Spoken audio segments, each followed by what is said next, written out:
The gavel struck, echoing through a crowded courtroom. A little girl stood alone, clutching her school notebook, her cheeks burning as the judge's laughter rippled across the benches. He mocked her words, mocked her father. But before the next insult left his lips, the doors thundered open. And everything changed. Before we begin, tell us, where in the world are you watching this from? Drop your city or country in the comments below. Your every comment, gift, and membership helps us bring more heart-touching stories to your life. 12-year-old Emily Carter shifted nervously in the courtroom, her sneakers scraping against the wooden floor. She hadn't expected this. What began as a simple school fight had spiraled into a public spectacle. Her teacher claimed she'd been aggressive for defending a smaller boy. Now a judge would decide her fate. Her mother, struggling with night shifts at a diner, couldn't leave work. So Emily faced the room alone, her pigtails slightly uneven, her hands clutching her homework folder like a shield. She had only spoken the truth. Her dad had taught her to never let bullies win. But when the judge asked where she'd learned such defiance, her answer silenced the room. From my dad. He's a Hell's Angel. The courtroom snickered, amused by what sounded like a child's wild imagination. Emily lowered her gaze, cheeks hot, her chest pounding. To her it wasn't a lie. To her it was family. Judge Whitmore leaned forward, his spectacles slipping down the ridge of his nose. His tone dripped with condescension. A Hell's Angel? Young lady, those are criminals, not fathers. Do you expect me to believe such nonsense? Laughter fluttered through the benches. Parents, teachers, even a few students smirked at the thought. Emily's throat tightened, but her voice came small, steady. My dad says standing up for what's right isn't nonsense. Whitmore smirked. And where is this father of yours, this so-called angel? I see no guardian here, just a child inventing stories. The courtroom giggled louder, echoing against the walls like a cruel chorus. Emily bit her lip hard, refusing to cry. Her father had always told her, never let them see your tears. But her hands shook as she whispered, he'll come. Whitmore raised an eyebrow, amused. I'm sure he will.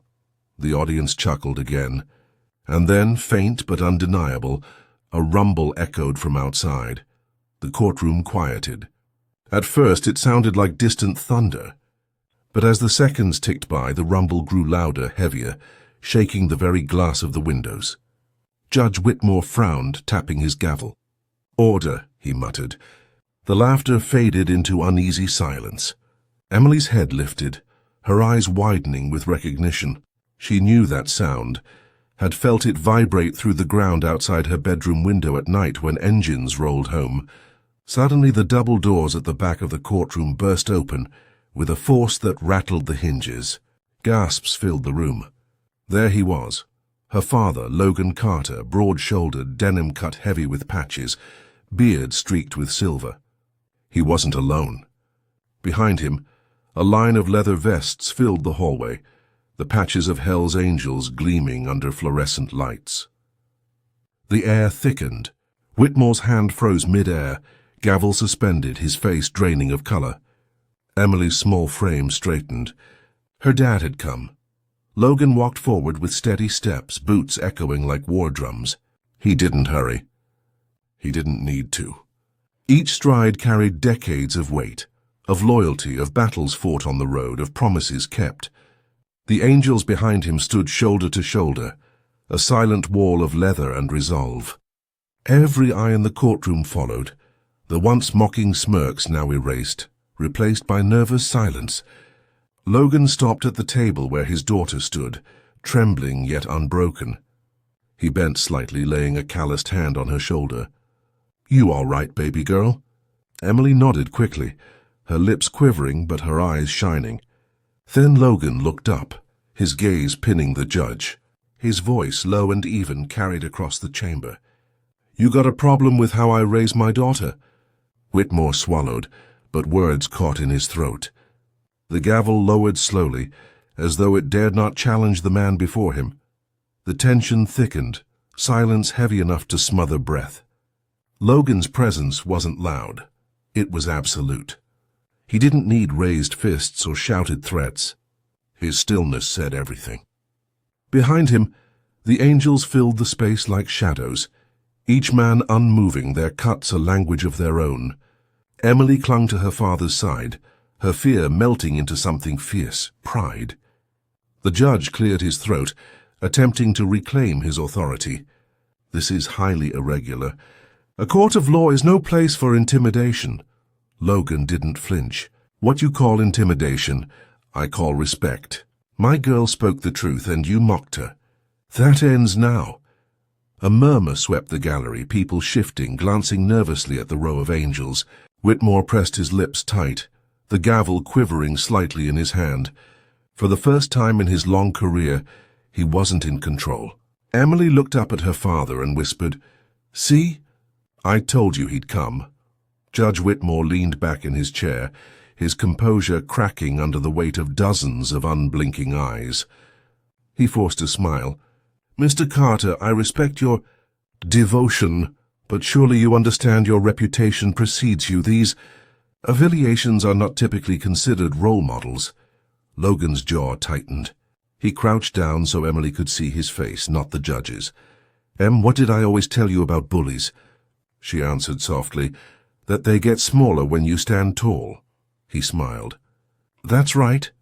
Then he stood again, turning his gaze on Whitmore. "You think I'm here to make excuses? No. I'm here so my daughter knows she ain't alone. You want to judge me? Fine. But you don't laugh at her." The words hit harder than fists. The judge's smirk faltered. For once the power wasn't behind the bench. It stood in denim leather and the steady heartbeat of loyalty. Whispers broke out among the audience. Some parents shifted uncomfortably. Others stared in awe. A teacher who had mocked Emily earlier lowered her gaze, shame painting her cheeks. Emily stood taller now, her father's presence pouring courage into her bones. Judge Whitmore's fingers drummed the bench nervously. He tried again, voice thinner. "Mr. Carter, I must remind you this is a lawful proceeding." Logan tilted his head, calm but unyielding. "Then proceed lawfully. Stop shaming a child for speaking truth." Behind him, one of the angels chuckled, low and rough. The sound sent a ripple of unease through the room. Emily whispered, "Dad, they laughed at me." Logan's eyes darkened. He scanned the benches, his voice dropping cold. "You laugh at my daughter, you laugh at me. Nobody laughs at family." Silence followed, heavy and unbroken. For the first time, Emily saw the mockers look away, unable to meet her father's eyes. The judge cornered, sighed, and shuffled his papers, desperate to move past the confrontation. "Let us return to the matter at hand," he said stiffly. "Miss Carter, you stand accused of instigating a fight." Emily's eyes flickered toward her father, who gave her a nod. She lifted her chin and spoke clearly.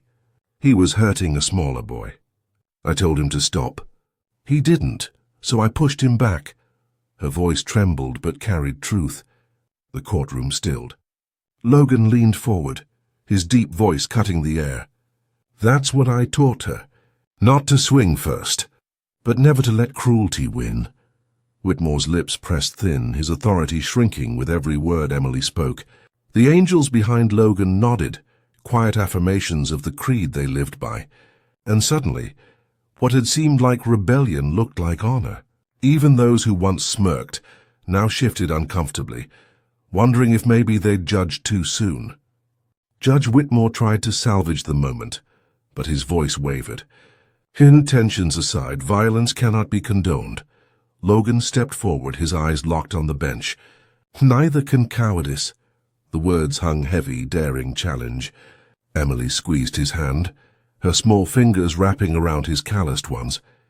Her father's strength steadied her like a lighthouse against storm waves. From the gallery, the boy Emily had defended, small freckled, his shirt too big, spoke up. "She was protecting me. Nobody else did." Gasps rippled through the room. His mother clutched his shoulder, nodding firmly. The truth, once fragile, now stood undeniable. Logan looked back at his daughter, pride flickering in his eyes. She had lived his lesson. Whitmore sat rigid, his gavel useless. For the first time, The power in the courtroom belonged not to the bench, but to a little girl who had refused to bow, and to the father who came when she needed him most. The tension shifted, like a tide turning. Whitmore's authority seemed paper-thin, shredded by the weight of truth and presence. He cleared his throat, muttering, "The charges will be dismissed, provided Miss Carter refrains from further incidents." Relief swept Emily's chest, but her father wasn't finished. Logan stepped closer, his voice steady. "She doesn't need your pardon. She needs your respect." The judge froze. The gallery murmured, some nodding in quiet agreement. Emily's cheeks glowed red, not from shame this time, but pride. Logan placed both hands on her shoulders, standing tall behind her like a fortress. "This girl stood up for someone smaller, and you called it wrong. That's on you, not her." Whitmore's lips tightened, his gavel lowered softly, not in power, but in surrender. The angels behind Logan remained silent, their presence alone ensuring no rebuttal. And in that quiet, the mocking laughter of minutes before seemed impossibly distant, buried under the sound of dignity restored. The gavel rested silently on the bench, its authority broken. Judge Whitmore adjusted his glasses, his face pale. He tried to gather dignity, but the room no longer belonged to him. It belonged to the little girl standing tall in her sneakers, and the man behind her who refused to let her be belittled. Emily's eyes shimmered, but not with fear, this time with strength. Logan gave her a small squeeze on the shoulder, grounding her. The judge finally muttered, "Case dismissed," but his voice carried no victory, only defeat. The gallery erupted in hushed whispers. Some faces glowed with shame for having laughed earlier, others with awe at the courage they had witnessed. Emily turned to her father and whispered, "Did I do okay?" Logan bent low, meeting her eyes. "Baby girl, you did perfect." Behind them, the angels remained still, their silence louder than thunder, reminding everyone, loyalty can silence even the proudest gavel. As the courtroom began to empty, the tension didn't fade, it transformed. Teachers who had once mocked Emily shuffled past, unable to meet her gaze. Parents whispered among themselves, voices tinged with respect and fear. The boy Emily had defended walked up shyly, his eyes wide. "Thank you," he said, his small voice trembling. Emily smiled, though tears threatened. "You don't have to thank me." It was right. His mother leaned close to Logan, her tone hushed. "Your daughter has more courage than most adults." Logan nodded, pride softening his rugged face. For once, Emily saw her father's eyes shine with unspoken emotion. The angels remained stationed by the doors, waiting, not to cause trouble, but to ensure respect. The same crowd that once laughed now parted in silence, giving the Carters a path as though through sacred ground. For Emily, each step out of the courtroom felt like walking taller, no longer mocked but honored. Judge Whitmore stayed behind, slumped in his chair. The image of the leather-clad men standing silent at his door would haunt him longer than he cared to admit. But what haunted him more was the little girl's truth. He had mocked her, dismissed her, ridiculed her father. Yet in her trembling voice, he had heard more integrity than he carried in his gavel. Outside, the sunlight poured across the courthouse steps. Logan stepped into it with Emily beside him, the angels forming a protective line. Reporters had gathered, cameras flashing. One shouted, "Mr. Carter, do you admit to being part of the Hells Angels?" Logan didn't flinch. He wrapped an arm around Emily and simply replied, "I admit to being a father." "That's enough." The words silenced the questions, silenced the accusations. Emily leaned her head against him, knowing her dad wasn't just present, he was unbreakable. And now the world had seen it too. The angels escorted Emily and Logan down the courthouse steps, their boots in unison, forming an unspoken vow of protection. By the sidewalk, Logan crouched, brushing his daughter's hair back gently. "Proud of you, kiddo," Emily smiled shyly. "I thought you might not come." His eyes softened, the roughness melting. "I'll always come. Doesn't matter where, doesn't matter when. Here if you call, I'm there." Behind them, engines revved as brothers mounted their bikes, the sound echoing like a promise. Onlookers who once judged stared, realizing these men weren't caricatures of crime, they were guardians of their own. Emily hugged her father tightly, whispering, "They thought I lied. But now they know." Logan kissed her forehead. "Truth don't need permission, baby. It just needs courage. You gave it today." She closed her eyes, holding the moment. For once, she wasn't the girl mocked in court. She was the daughter of a man who would never let her stand alone. That evening, back home, Emily sat at the kitchen table, her school folder still in her hands. Logan poured coffee, his leather vest draped over the chair, patches catching the dim kitchen light. She finally asked the question that had weighed on her heart. "Dad, are you bad? Like they say?" Logan froze, the mug warm in his hands. He knelt beside her, looking her in the eye. "I've done things I ain't proud of. But bad, no, I protect what's mine. I ride for my brothers, and I live by my word. That's the truth. Don't matter what they say." Emily studied him, her young mind turning over the difference between stories and reality. She nodded slowly. "You're not bad. You're my dad." Logan smiled, eyes wet despite his hardened face. "And that's the only patch I'll ever wear with pride." She hugged him tightly, believing it with her whole heart. At school, things were different. The next day, whispers followed Emily down the hallway. Some kids who had once mocked her now stepped aside, uncertain. Others approached with newfound respect. The boy she defended walked with her between classes, no longer alone. Teachers eyed her warily, remembering the courtroom. Emily didn't gloat. She didn't need to. She simply walked taller, her father's promise echoing in her chest. That night, Logan picked her up from school on his bike, the chrome shining under the afternoon sun. She climbed onto the back, helmet too big for her head, and clung to him as they rode. The wind whipped past, but Emily felt untouchable, anchored by the rumble beneath her and the man guiding it. For once, she didn't feel like just a little girl from a broken family. She felt like part of something bigger, a code, a creed, a love unshakable. The world laughed. Now it listened. Weeks later, Logan sat alone on the porch, a cigarette glowing in the twilight. Emily padded out barefoot and sat beside him. "What are you thinking about?" she asked. He exhaled smoke slowly. "About the look in that judge's eyes. Men like him think a patch tells the whole story, but they don't know the battles we fight no one sees." Emily leaned against him. "I think you scared him." Logan chuckled softly. "Good. Maybe next time he thinks twice before mocking a kid." The sky darkened, stars spilling across it.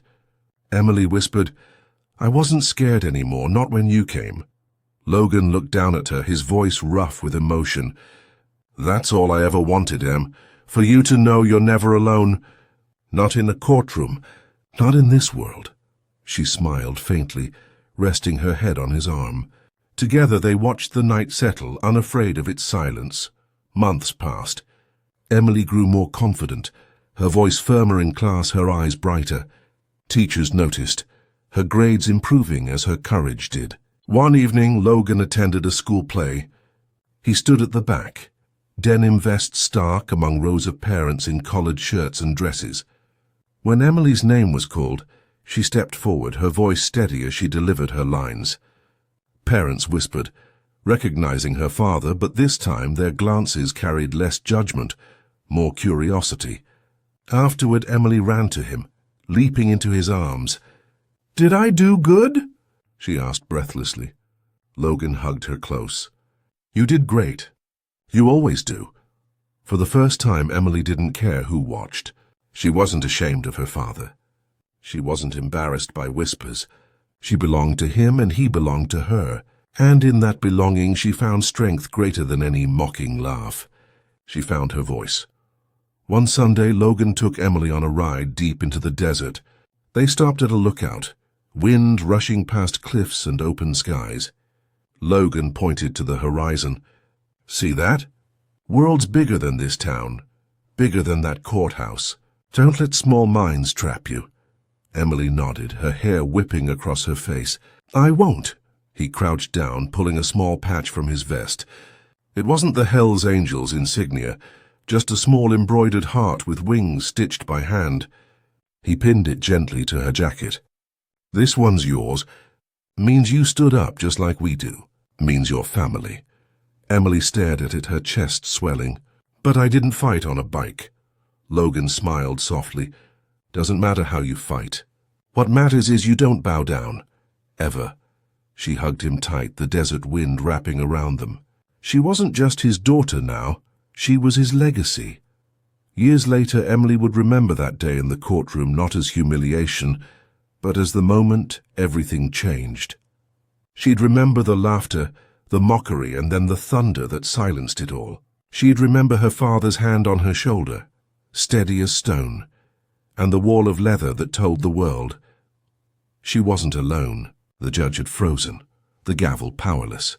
And a girl who once trembled had stood taller, knowing her truth mattered.